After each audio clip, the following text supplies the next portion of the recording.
Hi, this is Andrea Platt, and welcome to my YouTube channel, The Juncture. If you enjoy the Affirmations for Progressive videos, please like the videos, share them widely, and subscribe to the channel. If you want to further support Affirmations for Progressives and more projects here on The Juncture, please stay tuned to the end of the video to find out how.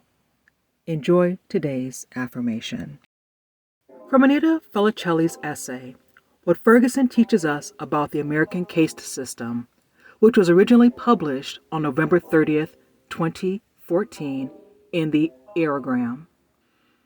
As Desis, we should see what happened in Ferguson as proof of the kind of dangerous bias that any kind of caste system can breed. As Desis, we should not be so quick to forget the ways in which we, too, have been prejudiced upon our arrival into this country.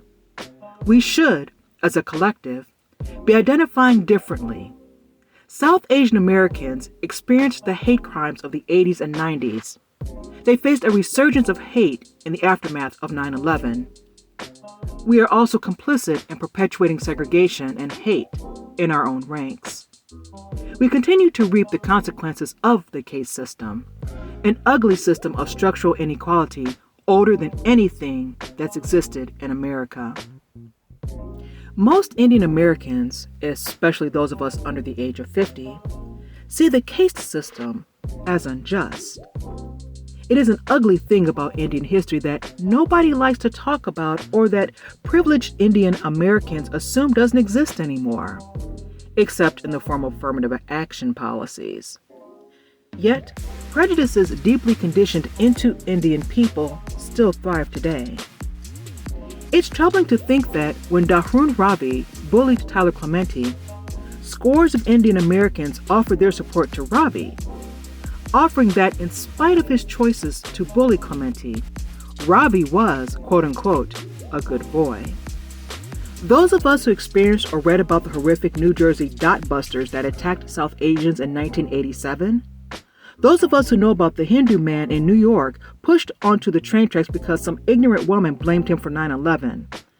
Those of us who know about the wrongful accusations against Sunil Tripathi in connection with the Boston Marathon should be protesting, with words or actions, the Ferguson decision not to indict.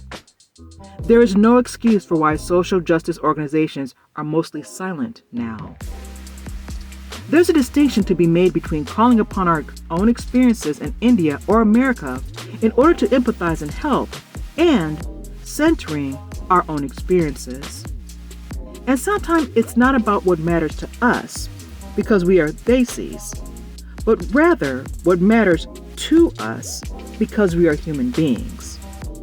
By staying mostly silent on structural inequalities, by supporting only the quote-unquote good boys, usually, in fact, the privileged and powerful rather than the actually morally good, we perpetuate the grotesque equivalent of a caste system in the United States. Our ability to achieve the American dream as people of color has depended not only on white institutions, but also, and crucially, on Black leaders, Black artists and thinkers, and Black laborers. If we've been largely successful as a group, it's not solely due to our individual hard work as immigrants and children of immigrants, but also to the hard work done by Black people during the Civil Rights Movement and the hard work Black people have done for centuries to build up American industries that allow us to have jobs today. We need to honor our debt to Black America by speaking out against the systematic injustices before us. We need to honor Black lives in America as though our own children's futures depend upon good people upholding principles of equality and fairness. In fact, they do.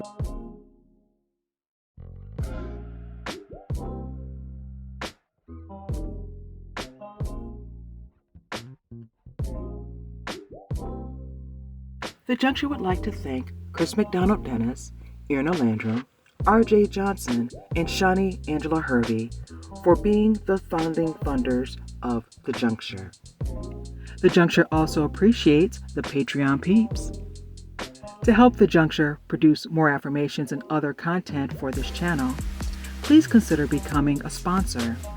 You can become a monthly sponsor at Patreon at the $3, $5, or $10 tier, or give a one-time gift as a founding funder at Venmo, CashApp, or PayPal.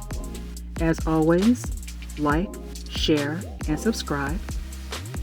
And I look forward to sharing with you the first episode of The Juncture.